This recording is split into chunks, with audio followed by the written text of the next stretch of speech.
I'm Pam, and I would like to welcome you to the Live Authentically show. My team and I help other people step into their authentic realities, and we do this a number of different ways. This show is one of them. We also have a Facebook group of like-minded people committed to spiritual growth and transformation, and we'd love to have you join us at liveauthentically.today/FB.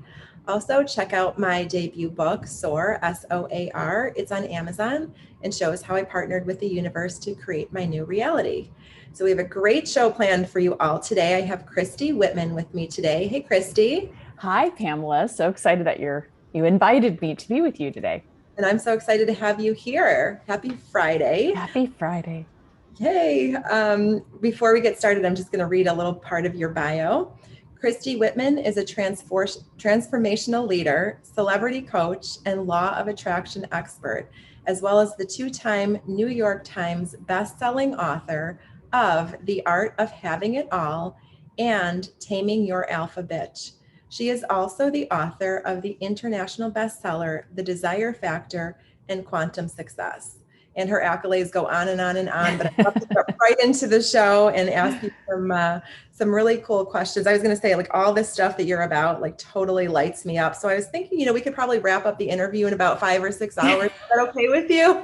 Perfect. I got nothing to do today. I'll sit here all day. I'll have other people pick my kids up from school. No worries. This stuff totally lights me up. So before we get going and start talking about, all of your areas of expertise, what I'd like to do first is ask you the same question that I ask all of my guests. And that is, how do you live authentically every day? Well, for me, it's something that is just natural for me to do. When I did a lot of my growth work and releasing of old imprints and how I should be and what's expected of me and, I literally am just so connected now. And I do that on a daily basis. That's how I live my life. And I channel the counsel and, so I meditate, but yet I feel my way into energy. And I understand that the only thing I have an effect on is what I say, what I think, what I perceive, what I feel, and what actions or behaviors I take, what habits I'm into. And other than that, it's like, if I'm managing that and mastering that energy, that for me lets me show up authentically, so that I don't, it's funny, if I go back and look at videos that I did 15 years ago for my business on YouTube, I can see the imprints in me that I got to be a certain way. And who do you want me to be? Right. And now it's like, this is who I am. Right. Yeah. And if I offer value, and if you want more of that value, awesome. Right. But I'm not trying to be anything to anybody else anymore. I'm being me. And it's funny because lately, people that have been, following me for a while, they say, you're so funny. And I've always been funny in my own head. Right. And I always entertained myself, but I wouldn't show that like in a professional atmosphere or, I wouldn't be funny because I wouldn't allow myself to show up that way.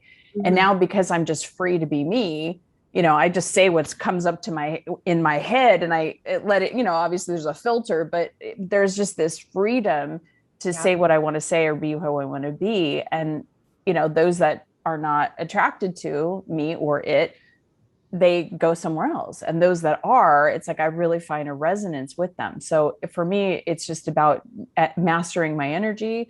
And because that allows me to be free, to be in the moment and to be real.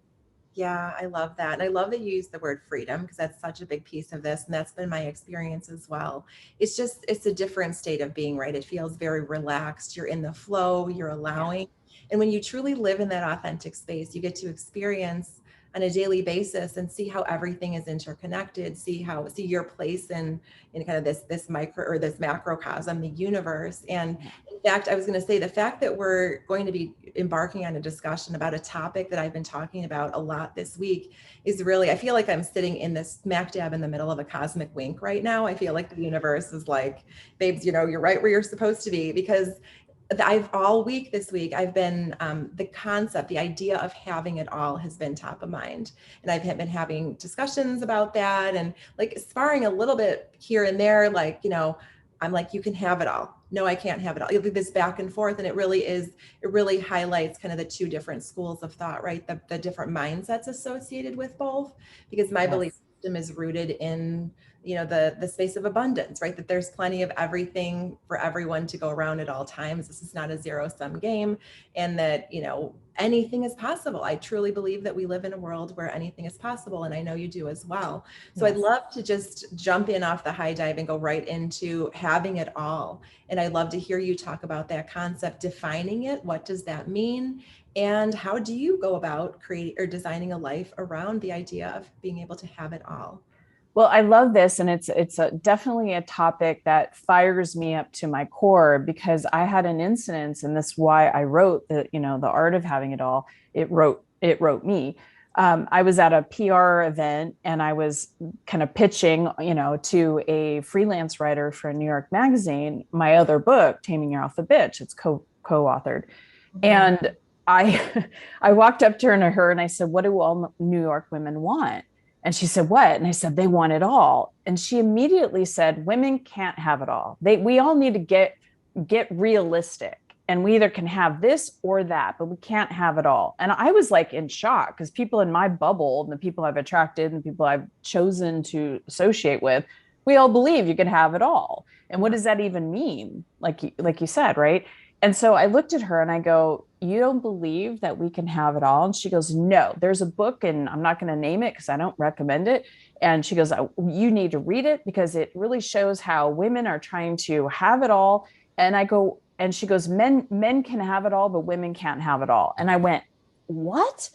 And she goes, "Do you know anybody that has it all?" And I said, "Yeah, me." And I said, I started rattling off some of my idea of having it all. And then she said, and I go, "And my clients have it all. Like when they believe they can, that's what they create." She goes, "Well, I don't believe that women can have it all." And I looked at her and I go, "Therein lies the problem." Yes. Because why are we arguing for limitations? We already live in a 3D world that has evidence of lack and limitation. Most of us have been mired in that mindset. We need to start looking for possibility consciousness. And one of the universal laws, that not only law of attraction, but the law of pure potentiality. The fact that if someone has an idea for something, you may not know the exact how to manifest it on the step-by-step thing that has to get done, or, where this person can come from. I manifested my soulmate, my partner for 15 years, my husband, the father of my two boys. And I felt him out there because I knew he existed, because I felt from the field of pure potentiality, because I desired him. I desired the qualities in him. I drew him into my life. He didn't have to get created. He was already on the planet, right? It's like that idea pulled the very person into my life that matched that. Yeah. And I could go on and on with other stories of business or friends or trips or whatever it is, but it's knowing that if you have the thought or the desire, and that's based on the work that my new book, The Desire Factor, if you have a desire, that desire has within you the potential to birth something. And if we're in a place saying, "Well, that's not possible, I can't have that," then we're not following our own connection point. I remember when I got pregnant with my second son, I was building my business at home, right? And I was managing everything with my first son. And I had a friend say to me, "Well, Oprah says that you can have it all, just not all at the same time." And I'm like, so Oprah's now the authority of my life, right? It's like, who, and it's like, wait a minute. I built a multi-million-dollar business from home with both of my kids being able to, and having my husband, it's like literally being able to see them pull themselves up for the first time or walk for the first time. I could have breakfast, lunch, and dinner with them. I had freedom in where I traveled, freedom in money. It's like That to me is having it all. But each one of us, and what I wrote about in The Art of Having It All, is we have to look at every single aspect of our lives, our bodies and our health and our wellness, our finances, our careers. And sometimes it's a career that is a hobby, but it's where we have creative expression, where we feel creative and we get to, process that creativity, that aspect of our lives. If we don't have it, it's good to get one.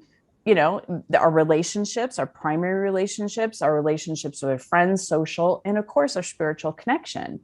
And so if we have all these different lenses or all these different aspects of our lives, by asking ourselves, what would I love?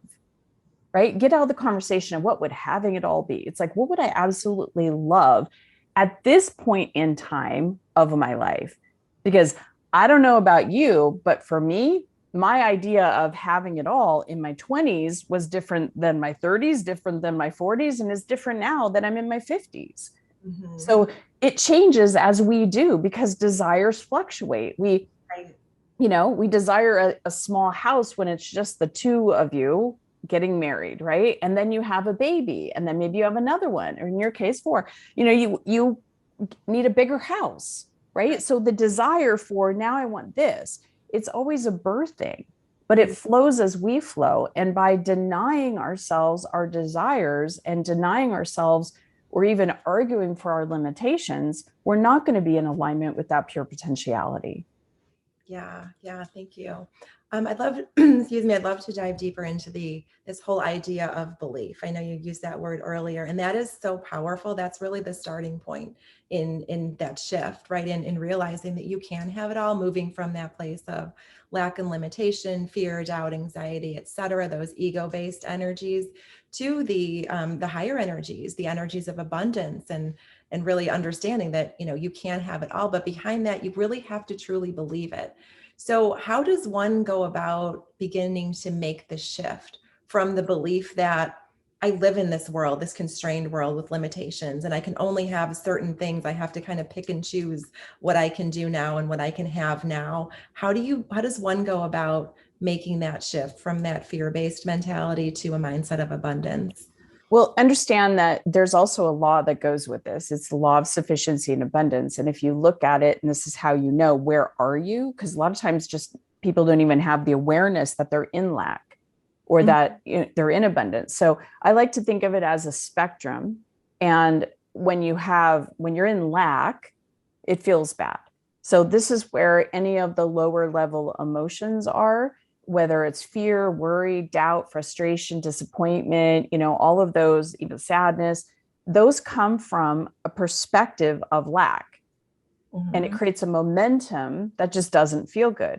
On the other side of the spectrum is where all the emotions that we like to feel, that feel good to us, like abundance, success, passion, love, freedom, joy, all of these are in the alignment with abundance. So how do you know if you're in lack or if you're in abundance? Well, lack always feels bad. Abundance always feels good. And there's a tipping point between lack and abundance. So how do you get from lack and into abundance? And this has been my life's work. And this is what really changed my life 25 years ago, is when I started having an awareness of that thought doesn't feel good. And if I continue to put energy and momentum on that particular thought, I will see evidence of that thought manifesting, and then it becomes a solidified belief. Because now if I saw a manifestation of something, I'm like, it's true, right? It's true. And then once you say it's true, and it's like you're so solidified that that's a belief, the first thing that we have to understand is that our consciousness creates and molds our reality. So belief is one of them, but also do the words that we say, the thoughts that we think, the emotions that we feel, and the actions that we take. And what comes first, the chicken or the egg sometimes, right? Is it the thought or the emotion? They both, you have a thought and you feel a certain way, and then you feel a certain way, and then you create another thought. It creates momentum. Yep. So by stopping yourself and realizing, I don't feel good right now. I'm feeling anger, or I'm feeling resentment, or I'm feeling frustrated, I'm worried, whatever that may be. What are the thoughts you're thinking? Because if it's a thought of this is a problem, then you're not going to feel good, or there's no way out, or I don't have what it takes, or there's not enough, or I'm not enough, or, comparison to someone, or complaining, or justification, or excuses, or, judgment of any kind. It doesn't feel good.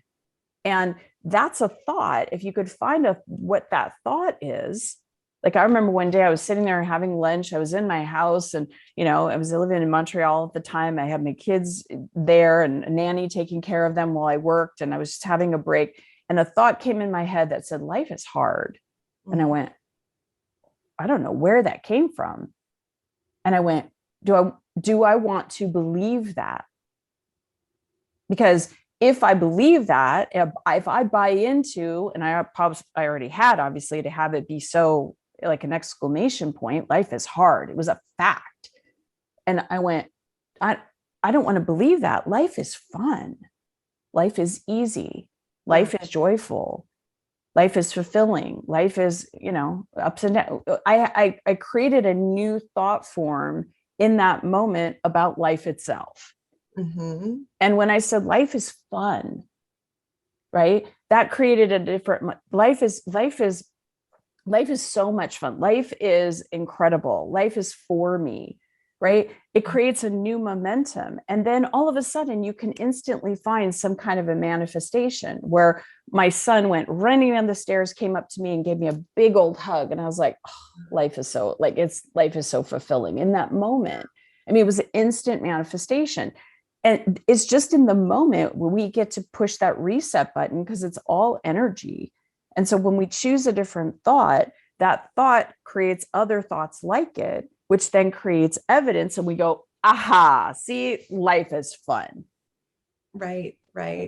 Yeah, that is one of the most powerful concepts, I believe, that people can, if there's one thing, if there's one piece of this energy work, this spirituality that you want to understand, that you really want to take away, that's it. I think that is the best kept secret. I think that it shouldn't be a secret. I think everyone should be aware of it, but we create, learning to manage our emotions is one of the most powerful things we can do, because that's how we create our reality. And so we get to choose, right? We get to choose the high flying disc. I had a conversation with my daughter the other day. There's something she was really, really excited about. She was super fired up, like totally lit up, just like exuding just excitement and, excited anticipation and all of that. And then somebody else weighed in on it, and the whole energy shifted. Like it was, doubt and, trying to like poke holes in it and questioning. And it was fear-based, And she said to me after, she's like, man, I just feel like I was so excited going in, and now I'm just not very excited. And I just sat down with her in that moment, and I said, you get to choose your energy. You get to choose to be on a high flying disc. For the rest of your life, your life experience is going to be peppered with fear and doubt and anxiety and everything that, other people's energies. I said, and so don't give anyone else that much power. You're excited about that. That was your core energy. That was your authentic state of being. So don't give anybody else that much power over you. Don't let them shift that energy. So you choose, you choose. This is where the work comes in, right? It's, it's gravitationally, it's easier to just get pulled down into the lower energies and stay stuck there. But I said, you've got to do the work. You've got to do the heavy lifting in this moment and get yourself back up to where you were when we started the conversation. And by the end of our conversation, she's like, okay, good, I'm done. And we can all do that, but it really is, it's a moment to moment practice of training the mind. And I still have to do that throughout, the course of my day. I have those thoughts creep in, but like you said, like law of attraction builds on whatever you put out. So like you said, if you say life is hard, well, you're going to see other things manifest in your life that affirm that life is hard.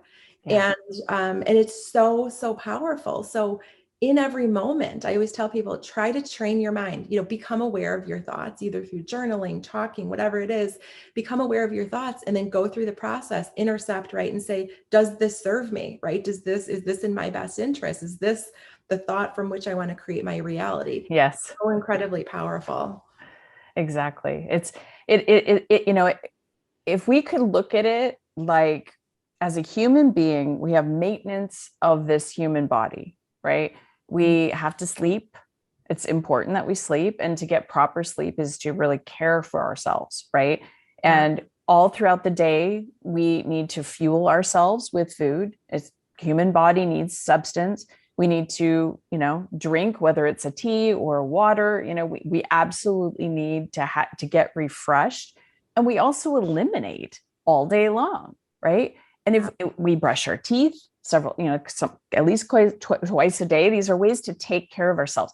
Energy mastery is one of those things that we have to understand. We're more energy than we actually are physical. And our physical bodies are absolutely affected by the energy. So if we're going to be choosing the types of foods that we put in our body so that we are healthy, it makes sense that we're choosing the frequency or the emotion or the vibration, however you want to say that we're choosing that. And then we are bringing that into our body because we are energy receivers always. A lot of times we receive in energy from the fear-based stuff. That's, if we go to the grocery store, all of a sudden, if we're not clear and connected, empaths say that I can barely go out of my house because I'm so affected by energy. And they're bringing in energy.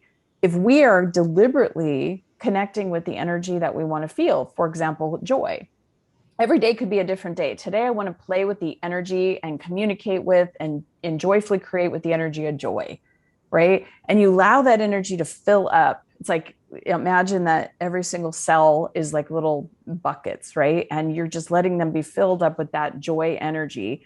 What happens is that you are also an energy container. A lot of people, and I've seen this, I've done this myself in the spiritual world, they meditate and then the energy moves out. So they might feel good. And then all of a sudden by 2:00, they want to smack somebody. So that joyful, peaceful place that they were in, all of a sudden they're like, oh my God, right? That meditation didn't work or it didn't last.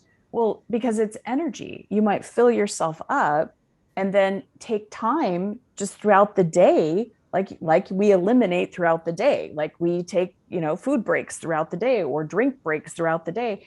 Allow yourself to just be filled up with the energy of your choosing and feel it moving and like literally like filling you up as if you are a huge container of energy, because you are. If the energy container is small, you're going to still pick up. So it's like filling yourself up deliberately by your choosing. When someone else has another opinion, you can go, oh, that's an interesting opinion. Thank you. I'm excited, right? Because what you then contain yourself in, you will then be transmitting out. And it's exactly what we were saying. How do you transmit energy out? Because we're energy receivers, containers, and transmitters. We're transmitting out by the words that we say, the thoughts that we think, that perspective that we have, the emotions that we feel or don't feel. And then any action that we take, whether it's an inner action like changing a thought or an outer action like typing up an email. These are the things that we get to do for ourselves. And when we understand some processes and how to manage that, then we literally are master of our own lives. Right. And it really is just so empowering and so freeing. And we find that we're no longer, triggered by like day-to-day events, right? Like the person who's angry at you in traffic or whatever it is. It's like those things don't even resonate with you anymore, because you realize then when you look at the world through the lens of energy and operate from that place, everything is energy. So clearly that's showing us that there's a disparity in levels of consciousness there, right? So again, we have a choice where we put our energy. And again, there's no judgment. Everybody's where they're supposed to be. But, why would I expend my energy trying to convince someone else who isn't in a place to understand what I'm trying to say, right? I mean, we can make an attempt, but at a certain point, you'd have to say, how does this serve me? Is right. This my best interest? Do I want to? And I always say, meet people, let people meet you where they are, right? That's, I think, one of the most powerful things we can do is stay in those high vibrational places, and they'll give the other people the opportunity to rise up and meet us there rather than meeting them in those lower vibrational emotions. Agreed. Yeah. And here's the thing. I at one point thought, I'll get to a place where life is just sunshine and rainbows and unicorns and lollipops. And, there'll never be any contrast or negativity ever in my life. Right. Well, we live in a 3D world where there's so many people's opinions and choices and preferences and possibilities. It's infinite of all the things that we could create. And one thing I know for sure is that when those things come up, like I'll give it just an example. I was coming out of my favorite grocery store. I was getting an iced tea. I was in a really good mood, and all of a sudden I'm getting in my car and a woman drives up in this very bright yellow Camaro and is skidding into the parking spot next to me. And I'm like, I was in shock. She must have saw my face of shock because I was a little terrified. And she gets out of her car without even parking it. And she starts screaming and yelling profanities. What's your problem? And I was like, I felt like my amygdala got hijacked. I was like, and it was so shocking. And I got in my car and all of a sudden I felt angry. And then my mind wants to go to that dumb, blah, blah, blah, or that, what's her problem? Right. And I didn't deserve that. We want to go into victim. And I just stopped myself and I went, okay, first of all, I'm just going to feel compassion for myself because that, and whatever reason I attracted it, I don't know in this moment, but right now I just want to feel compassion for myself because that did not feel good. Right. So I started feeling compassion for myself. And then it was like, okay, whatever's going on with that woman, I don't need it to affect me. And so I literally just started sending compassion energy to her because clearly she was not in a very aligned, peaceful, good feeling place in her life, no matter what was happening. She came in with that, right? So it's like compassion to her. And then it's like, wait, I get to choose. I was feeling joyful before, right? I want to continue to feel that joy. It was a blip in my day that normally would have created a story and would have knocked me off. And then my energy would have shifted. And then other events and things like that would have continued years ago.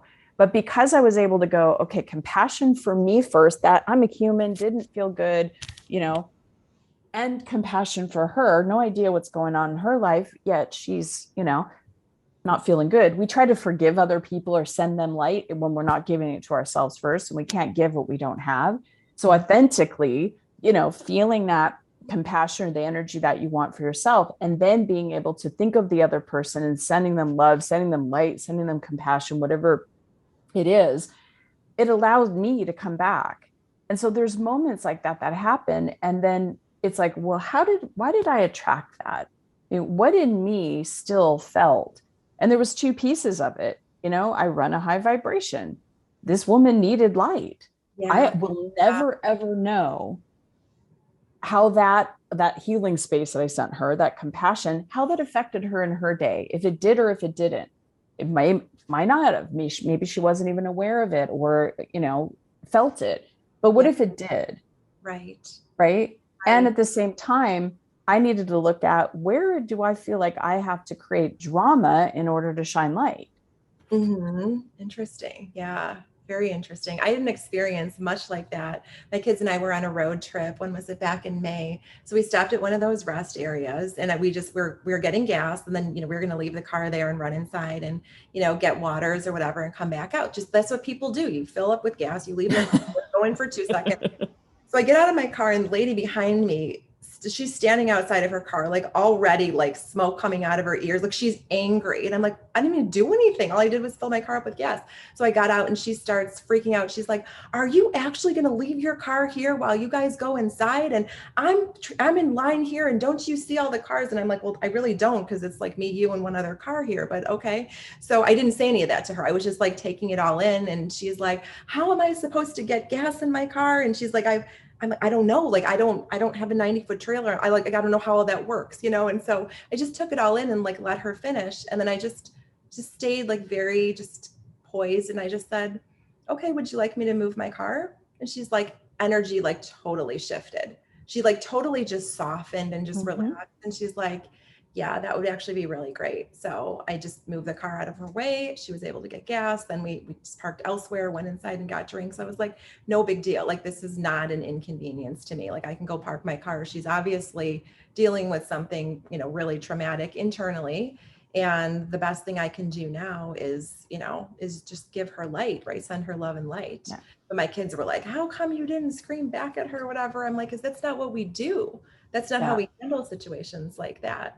because it just elevates it. It has pain point to pain point, and now it's like nobody is in their higher self, and they're connected to their higher vibes. It's everybody's now fighting personality to solar plexus to solar plexus. Who it's a one up, one now, one down kind of thing, and who's going to win this argument? And nobody wins, right? It's like it's the neutral person, like you said. It's like, okay, you're not taking it personally because she didn't poke a nerve or she didn't poke a pain point. But had she poked a pain point, you might have reacted differently because you work on yourself. You're doing your own inner work. You're authentically being and doing what you want to be, right? So when someone comes at you like that, you're like, whoa. But yet, okay, I can remain calm. I can remain centered and understand that this isn't about me. If another family was in a car in front and did the same thing, she would have had the same reaction. So it wasn't personal to you. And to take the wait, this isn't about me out allows it to be more personal. But it's so many people right now aren't processing their pain points and what's been amplified in the last couple of year and a half. And so they're, everybody's on edge, right? It's like having a sunburn and, someone comes up to you and taps you. It's like, yeah, right? Well, if someone could tap you, if you didn't have the sunburn, it wouldn't hurt. You wouldn't have that reaction. So it's all of us having to take responsibility for our own pain points, our own reaction points, right? And even if you did react, even if you did have an emotional response, to then process it within yourself, like I did, right? It's like I had an emotional response. I was angry. It's like, but I was able to process that and not spew the anger back at her, right? Because then nobody benefits from that. Right. Then you're just mired down in those low vibrational energies. Exactly. So what are some small things, some other examples of just daily habits, daily rituals, just daily experiences that we all can partake in order to help heal each other? Well, one of the things that I have said for years is that we have to watch our words because our words have creative power.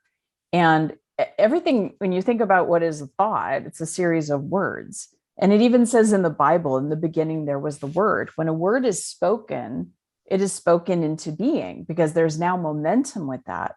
And so there are words and phrases that we say in our culture that actually pulls our energy down and starts us in that, lack momentum.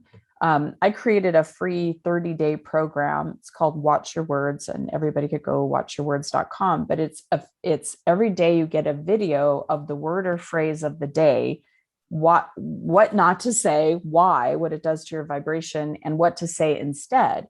Because you can mean the same thing, but saying it in a very different way that actually inspires you and actually creates more expansion. So, for example, when everybody was in lockdown, I heard constantly people saying, I miss that. I miss going here. I miss getting a pedicure. I miss going and watching my kids. I miss going to dinner.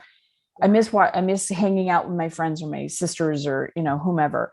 And that word miss is so rooted in lack. It gives our mind a perspective, the whole energy field that we are missing something. And we're in lack of something, which we talked about, always feels bad. So how could we say what we mean without saying something like that? I caught myself in the middle. I walked up to my husband. I'm like, I miss going out on a date. And I'm wait, that doesn't feel good. You know what? I look forward to our next date. And he goes, let's go right now. Kids were doing homework and we went without the dog outside into the park and we sat and just talked. And I said, you know what? I am so looking forward to going out for dinner. All the restaurants were closed. Nobody knew when it was going to open up. I'm like, I really look forward to going out for dinner with you. And we were like, where would we want to go? Right. And we started talking about all of our favorite restaurants. And we were like, oh my God, this is so good there. And the bread there and the dessert there and the meat that, it was like, we were just into like, oh, yeah, this is the restaurant. We want to go to this restaurant. And then it became, well, we haven't really seen any of our friends. Do we want to go just two of us or we want to go with another couple? And then we just started discussing who we wanted to go with.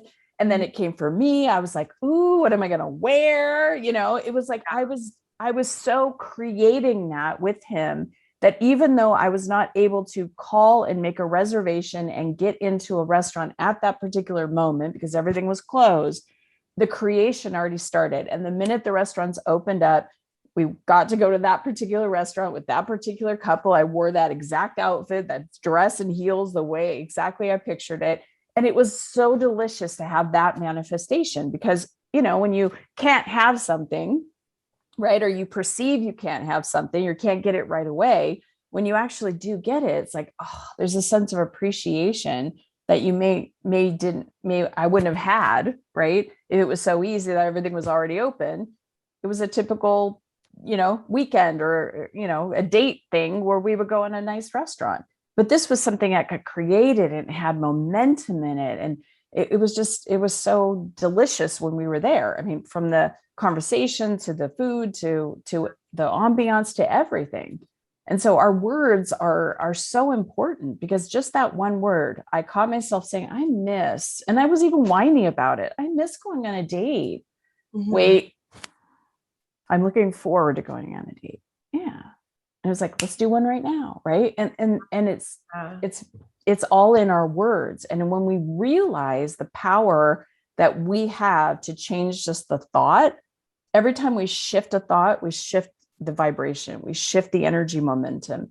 Anytime we like find a solidified belief, right? Life is hard, and we pivot that energy and we pivot like the thoughts with it, and we pivot the pictures in our mind. Because when we say life is hard, our mind naturally will pull up pictures that shows evidence of life is hard. Mm-hmm. But if we pivot and say life is easy, well, now it's going to pull up pictures of, oh yeah, remember that time that manifested and that came into being, and oh, that was fun, that was easy, and you know, mm-hmm. It's all intricate. So putting in visuals of what you want and connecting energetically, principle of having that I talk about in the desire factor, really feeling yourself looking at an image in your mind, deliberately putting it in there, not just letting the default carousel go around with all these different slides, by putting new slides in there, new images of what you want, and you feel your way into that and feeling of having it, you're pivoting your energy. Yeah, that's so powerful. And, you know, I could actually even feel the energetic shift when you chose different words, when you, instead of using the word miss, you know, I'm looking forward to, because now we're in the energy, rather than being out of alignment in that place of lack and limitation. All of a sudden we're in the energy of alignment. We're in the squarely, I mean, you catapulted yourself into squarely the energy of creation, the energy of manifestation. And you can do that in a moment with simply the awareness and the intentionally choosing different words. So that is something, I love that. That's so powerful. I had a client happen, same thing. I got on a call with her. We were in a session. She goes, I'm just bummed out. And I said, why? And she said, because my best friend said that she has a trip planned to Maui, and that she gets to bring someone with her, and that she's staying at this house on this beach. And so she wouldn't have to pay for rent, you know, or hotel or anything like that. I just have to get myself there, and I can't afford it. And I said, well, let's flip the language. Because when you say you can't, you close down any possibility, whether it's I can't afford, I can't do that, I can't stand it anymore. Literally, when you say I can't, your energy closes down, creativity stops. And so I said, well, do you want to go? And she goes, yeah, I'd love to go. Of course, I'd love to go. I said, well, what would it take? And she's just like, well, I have to get myself there. It's a plane ticket. And I said, so don't close off to the possibility. Say, it's not a financial priority for me, which that's true. It's not a financial priority is saying the same thing as I can't afford. Right now, you may not have the money to put towards it, but the difference in what you say and what you're talking to the universe, you're saying, oh, love to do that. Buying a plane ticket for $800 right now is not a financial priority, but oh, would I love to do it? So she started shifting her energy around that. The next day, her friend, actually, I think it was that day, the next day she called me. Her friend calls and says, you're never going to believe this. I just realized I have an extra plane ticket that has to be used by the end of this year. It's transferable, so you could use it. You want to go? Oh. And she was able to go to Maui for literally no money for a flight, no money for a week stay in Maui on the beautiful house on the beach, on the ocean. It was incredible. And she said that she maybe spent a couple $100 because the house was stocked with food, and they had a chef that was there and took care of all the meals. I mean, and she was just like, whoa. I mean, the power of changing just a few words, it changes everything. Yeah, it really does. And it feels like magic. I mean, you open yourself up to surprises. Yes. So, never underestimate that power. I always tell people, because it's amazing. The universe can pull, a rabbit out of a hat any day and make virtually anything happen. So it's pretty, Infinite possibilities if we're just open to them. yeah. And that's the key, is to intentionally choose possibilities and create possibilities and step out of that like black and white, like it needs to be this, or this is the way it's always been, into, we live in a universe, in a world where anything is possible, right? We can all, no matter who we are, we don't need to be a spiritual teacher or a coach or an author or anybody in, one of these like esteemed, awakener roles in order to do that. We all have that power. We all can choose the energy of creation, the energy of manifestation every single moment through choosing different words, choosing different energies, and really committing to growth. We already are. I mean, think about it. You cannot not think. Right. And thoughts are creative. So we're creating all the time. It's like, I say to people all the time, it's like, you can't get more faith. You have all the faith you need, but what direction are you focusing it on? Are you focusing on the faith of what you don't want to happen, or the faith of what you do want to happen? It's literally about focus. That's one of the principles we talk about in the desire factor. It's the second principle. It's like, we have these amazing minds, and where we focus our minds, when we're focused on what we don't want, we feel bad. We're focused on what we do want, we feel good. Wow. And it's just that simple. It's such an integrated, system, that if you change one thing, like a word, again, the whole entire manifestation process changes, because you've shifted that word. Or sometimes it's a thought, sometimes it's a belief, sometimes it's processing an emotion. It actually takes 90 seconds to fully process an emotion, to be freed of it. But how many people and I'm one of them, ask me how I know, would spend decades holding on to an emotion because I didn't know how to process it.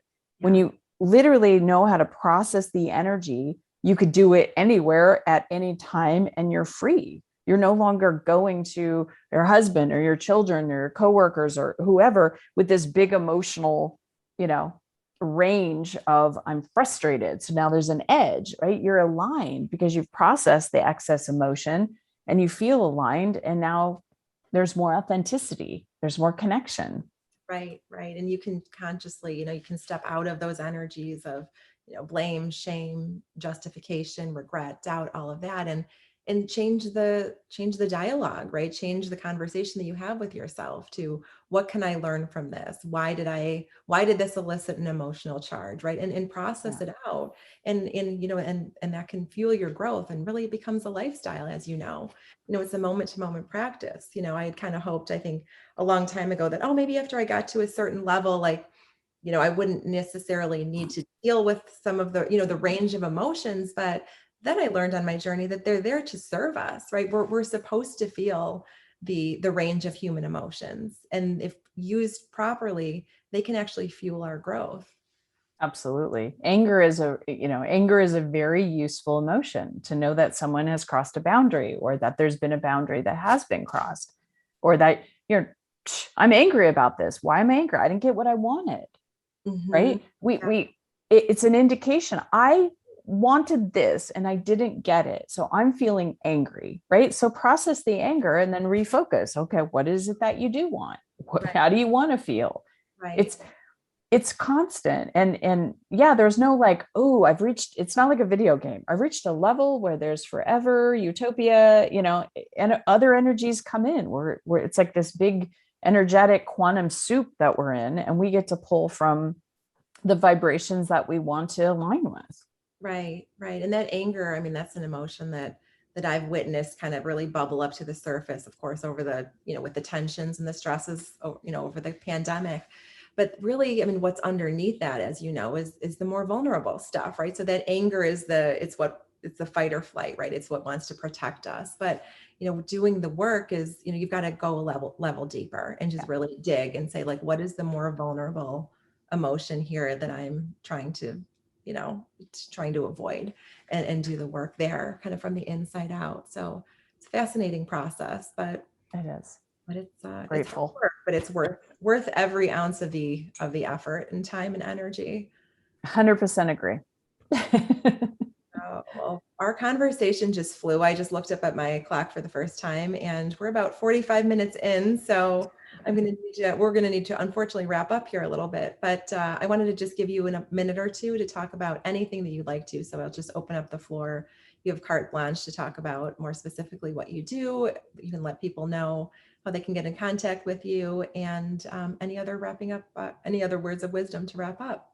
Awesome. I love it. So yeah, everybody could go to watchyourwords.com. That's where you can get the free video program. That's probably the best place to start with me, because it helped. I'm communicating with you over video, plus like you're watching these videos and you're learning the words and phrases to shift. So it's helping you literally start your transformation just by changing those words. So I always say that's the best place to start, but you can find me at christywhitman.com. I am a channel. So I've been a coach for 20 years, and I started full on channeling the Quantum Council 3 years ago. And it's been a journey. Everything's pivoted. I understand things at a deeper level. And one of the things that they always say when they sign off is that you are infinitely loved. And for me, when I felt that, the truth of that, that's where it's like, I just wish everybody could feel that there's so much love for us, because we're the human being, the extension of divine consciousness, because it's breathing us, it's beating our hearts. And when we go along for the ride and don't resist the fact that we're loved, or have to justify that we're good enough or worthy enough or have value or anything, all of that's just a given because we're in a human body.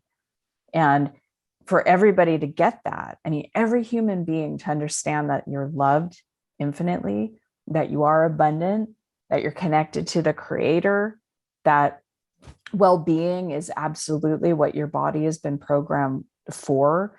I mean, if every single person on a cellular level knew that, all the problems of the world would go away, because all the problems of the world are created in lack. And if you're in alignment with that truth, that you are so loved and you are so adored and so supported and protected and safe and all of these things, there wouldn't be any lack. Right. So we'd be back in the Garden of Eden. So powerful. Thank you. Well, thank you so much for your time today. I've enjoyed every minute of our conversation. Thank you so much for having me, Pamela, and for what you do, because there's more of us out here that are speaking this truth and helping people shift. And I'm just really grateful to be a warrior in light with you. Thank you. Thank you so much for being here. And thank you to our viewers and listeners. I appreciate you. And I'm grateful that you've joined us today to listen to everything that Christy has had to share with us. So thank you, everyone, and have an amazing day and weekend. Bye.